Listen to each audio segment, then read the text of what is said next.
All right. First, if you will say and spell your first and last name for me. My name is Sabrina Swain, SabrinaSwain.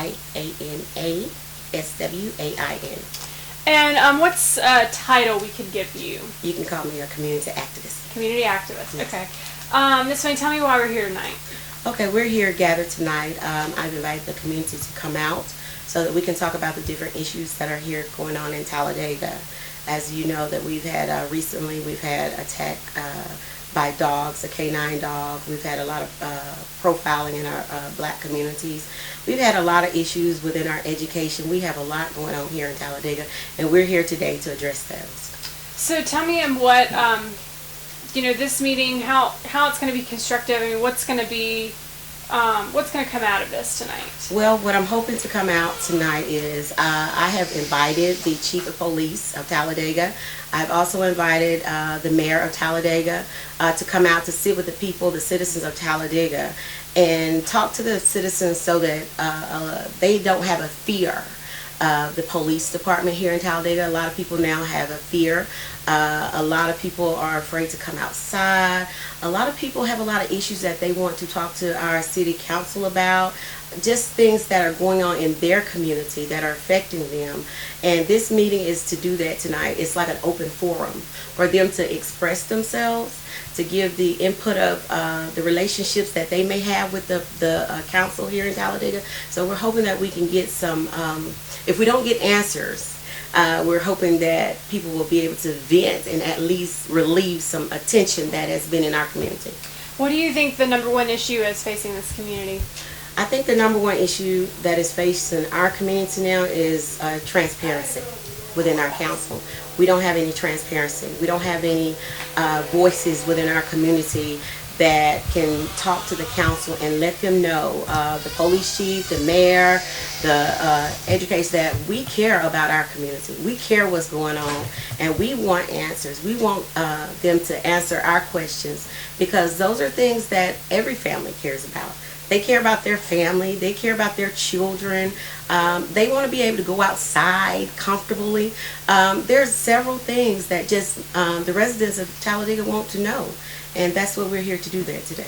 And let me ask you about this police dog. I know Talladega has now put it on leave, if you will. Are y'all satisfied with that, or do you want to see more action taken? Well, that is one of the questions that I asked some of the citizens here in Talladega. Are they satisfied with the policeman being on leave and also the dog? I think the main thing about it is I think they are okay with that being done. It's a step. But I think they want to see more than that, because let me rephrase that. Before the dog did the attacking and the police did the brutality that we've experienced, there is profiling in the community. So we want to address that. We want people to be comfortable. This is their home. This is their city. We want people to feel comfortable when they go outdoors. There's a lot of citizens now that I talk to, they're afraid that if they are being followed by the police officer, is this police officer here to help me, or is this police officer here to hurt me? So that is something that a citizen of a city that they pay taxes in should not have that type of fear. Yeah. Those are all the questions I had. Is there anything else you want to add that I didn't ask? Well, there's one thing I'd like to add, is that we are asking for answers. We are wanting the council to give us the type of respect, I guess that would be a word for it, because right now we're not getting any answers. We're not getting, I know I have called the number that I have was given by the mayor, the chief of police, because we wanted him to come down. We have not heard from him. We have not heard him say, okay, we're trying to do this. Sometimes that is the best thing. We want to know that he cares about the people that he employs. These are people that he oversees and he put out on the street, and we pay.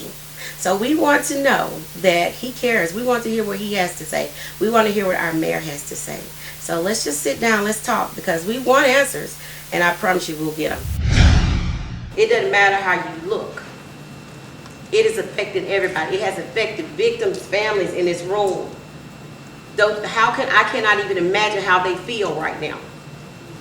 I have to put myself and have the empathy to think about if that was someone in my family, what would you do? What would you have done if you saw it? So this is my challenge to the city of Talladega. Help each other. If y'all want to get this dog off the street, if y'all want to get these crooked cops off the street, help each other. This is the young man's mother that the K9 bit off his arm. The interview said, he said, when I was taking a bath, he said my flesh was coming off.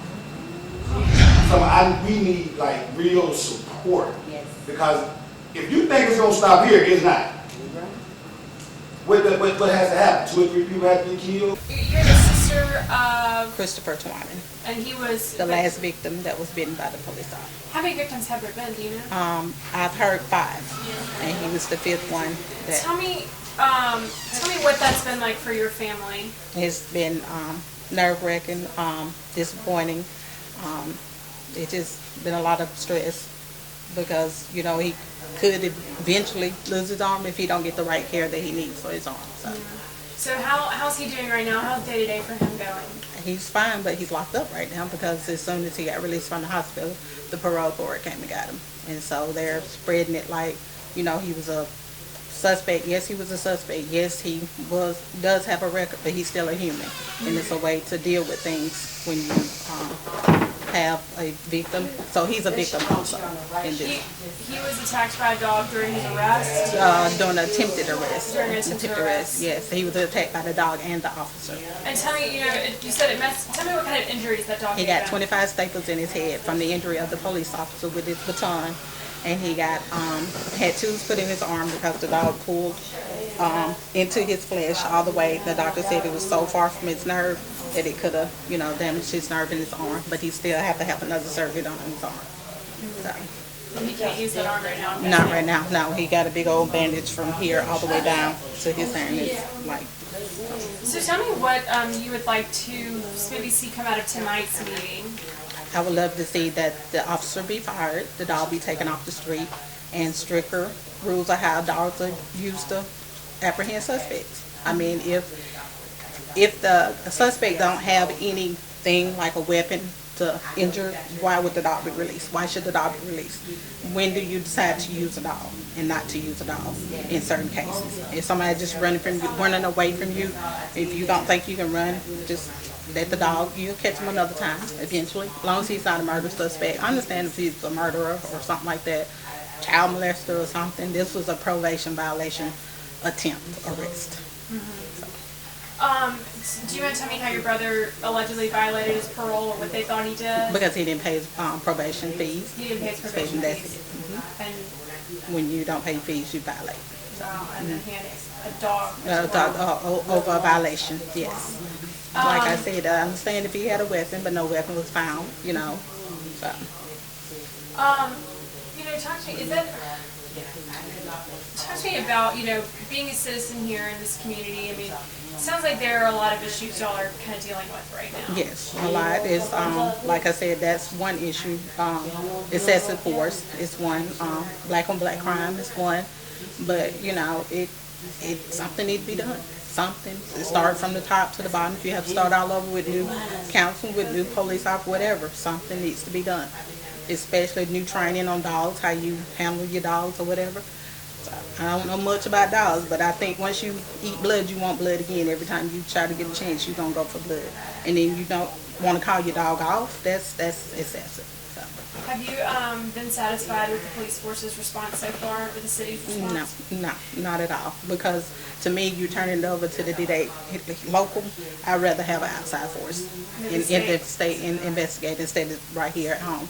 Because if you don't have, you know, somebody at home might be on your side. We don't know that. So I'd rather have an outside source looking into the investigation.